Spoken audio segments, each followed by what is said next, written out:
আসসালামু আলাইকুম, আনায়াস মম কিচেন। আজকে আমি খুবই মজাদার একটি রেসিপি শেয়ার করব। সেটা হলো ব্রেড রেসিপি বা পাউরুটি। তো এটা আমি আটা দিয়ে চুলায় পাউরুটিটা তৈরি করে দেখাবো। আর উপরে কি সুন্দর এই কালারটা কিভাবে করে আনবেন সেই টিপসও থাকছে। তো আশা করি ভিডিওটা ভালো লাগবে। এখানে আমি কুসুম গরম হাফ কাপ দুধ নিয়েছি, তার সাথে হাফ টিস্পুন দিয়ে দিলাম ইস্ট, আর 6 চামচ দিয়ে দিলাম আমি চিনি। এখানে ব্রাউন চিনিটা ব্যবহার করছি। তারপর ভালোভাবে মিশিয়ে নিচ্ছি। যতক্ষণ না চিনিটা গলে যায় ততক্ষণ পর্যন্ত মিশাতে হবে। তো এখানে চিনিটা আপনাদের পছন্দ অনুযায়ী দিতে পারেন। আমি কিন্তু 6 চা চামচ দিয়েছি, টেবিল চামচ না।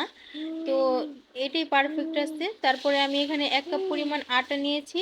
আমি এখানে মোট 1.5 কাপ পরিমাণ আটা ব্যবহার করব। তো অল্প অল্প করে দেবো এবং মিশাবো।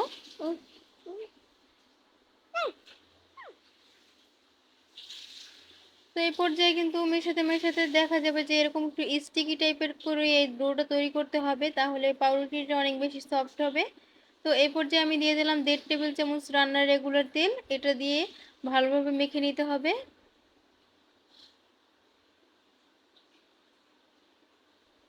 আমি একটু মসৃণ করে মেখে নিব।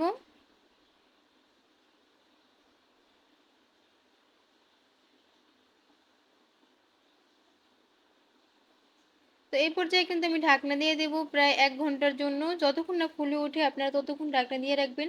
চুলার পাশে রাখলে তাড়াতাড়ি ফুলে উঠবে। তারপরে আমি 1 ঘন্টা পর ফিরে আসলাম। 1 ঘন্টাতে কিন্তু আমার ডোটা ডাবল হয়ে গেছে।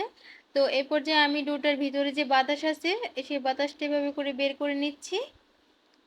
আর ডোটা কিছুক্ষণ একটু মথে নিব।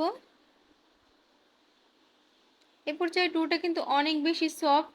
তো সেই কারণে কিন্তু এটা লেগে যাওয়ার সম্ভাবনা থাকে। তো আমি যখন এটা বোর্ডে নিচ্ছি তার জন্য একটু আটা ছড়িয়ে দিয়েছি। আপনারা চাইলে কিন্তু এখানে তেলও ব্যবহার করতে পারেন। তো আমার ডোটা একবারে বেশি সফট, যার কারণে আমি তেল ব্যবহার করিনি, আটা দিয়ে করছি। আর এইভাবে করে ঘুরিয়ে ঘুরিয়ে মসৃণ একটা ডো তৈরি করে নিব। তারপরে হাত দিয়ে চেপে চেপে আমি একটা রুটির মতো করে শেপ দেব। আর একটা বেলুনের সাহায্যে আলতো হাতে একটু বেলে নিব।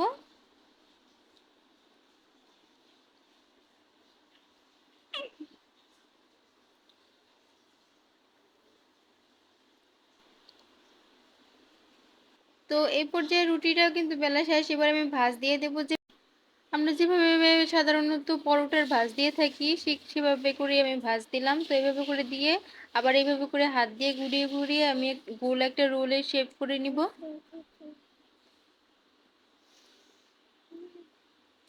তো এবার একটু আমি হাত দিয়ে একটু চেপে চেপে একটু লম্বাটে করে নিচ্ছি।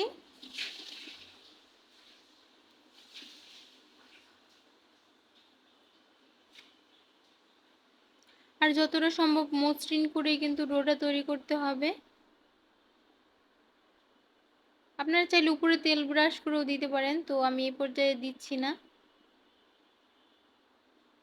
এরকম একটা আমি কেকের মোল্ড নিলাম। আপনারা যে কোনো স্টিল বা সিলভারের পাত্র নিতে পারেন। তো আমি এটার ভিতরে এভাবে করে বসিয়ে দিলাম। আর এভাবে করে বসিয়ে আমি প্রায় আরও 1 ঘন্টার মতো অপেক্ষা করব। আর 1 ঘন্টার মধ্যে কিন্তু এটা ফুলে একদম ডাবল হয়ে যাবে। তো আমি এ পর্যায়ে 1 ঘন্টা অপেক্ষা করিনি, আসলে আমি প্রায় 30 মিনিটের মতো অপেক্ষা করছি। তো এ পর্যায়ে কিন্তু আমার অনেকটা ডোটা ফুলে উঠেছে। তো আমি উপর দিয়ে যাতে করে সুন্দর একটা কালার আসে সেই জন্য আমি একটু দুধ ব্রাশ করে দিচ্ছি। এটা আমি গুঁড়ো দুধ পানির সাথে মিশিয়ে এভাবে করে নিয়েছি। তো এটা আমি ভালোভাবে একটু ব্রাশ করে দিচ্ছি। আর এটা অবশ্যই দেওয়ার চেষ্টা করবেন, তাহলে কিন্তু উপরে যে একটা সুন্দর কালার আসে, ওভেনে দিলে যেমন কালার আসে চুলায় বেক করলেও কিন্তু তেমনই সুন্দর কালার আসবে। তো এই টিপসগুলো ফলো করে যদি আপনারা বানান, অবশ্যই আপনাদের পাউরুটিটার উপরেও কিন্তু খুব সুন্দর কালার আসবে এবং পাউরুটিটাও সুন্দর হবে। তো আমি একটা লেখালেখির কাগজ দিয়ে তারপরে একটা স্ট্যান্ড দিয়ে তারপরে কিন্তু এটা বসিয়েছি। আর অবশ্যই লেখালেখির 2 থেকে 3 পিস কাগজ দিবেন, এতে করে কিন্তু সুন্দর একটা কালার উপরে আসবে। আর অবশ্যই ঢাকনাটা কোনো সিলভার বা স্টিলের ঢাকনা দিতে হবে। তো এটার আমার ঢাকনাটা মিলে না, তাই আমি একটা স্টিলের প্লেট দিয়ে ঢাকনা দিয়েছি। কাঁচের ঢাকনা কিন্তু দেওয়া যাবে না, তাহলে কিন্তু কালার আসবে না। তো আমি প্রায় 1 ঘন্টা মানে 30 মিনিটের মতো রাখছি। 30 মিনিট পর দেখুন মাশাআল্লাহ, এটা কিন্তু অনেক সুন্দর একটা কালার আসছে। আর এটা প্রথমে আমি 20 মিনিটের মতো লো আঁচে রাখছি, তারপরে 10 মিনিটের মতো মিডিয়াম আঁচে রাখছি।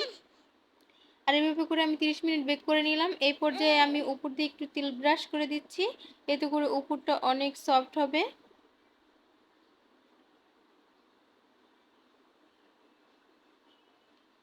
তো এবারে ঠান্ডা করে তারপরে আমি পাউরুটিটা আপনাদের কেটে দেখাবো।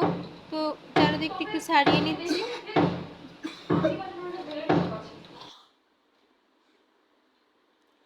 আর দেখুন এই পর্যায়ে কিন্তু অনেক সুন্দর দেখাচ্ছে এবং একদম মনে হয় না যে এটা আমি বাসায় তৈরি করছি আর আটা দিয়ে। তো আপনারা দেখেই বুঝতে পারছেন এটা কতটা পারফেক্ট হয়েছে। আশা করি ভিডিওটা ভালো লাগছে, আর ভালো লাগলে অবশ্যই চ্যানেলটা সাবস্ক্রাইব করবেন। তো আজকে এই পর্যন্ত, সবাই ভালো থাকবেন। আল্লাহ হাফেজ।